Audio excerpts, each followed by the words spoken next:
Nalazim se u Veneciji, drevnoj prestonici hiljadugodišnje Mletačke republike.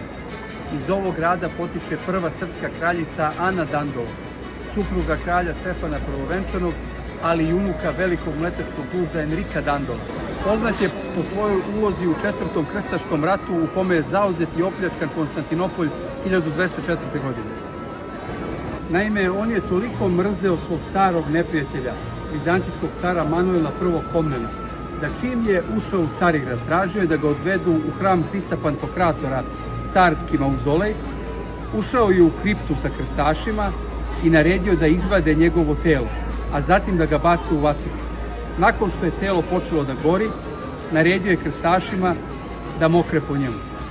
Jeste da je taj car i našeg Stefana Nemanju sproveo bosog i vezanog 1172. kao trofej kroz Carigrad, ali to nije zaslužio. Slomljene delove carskog kovčega od crnog mermera je prebacio ovde u crkvu Svetog Marka, gde stoje već 820 godina.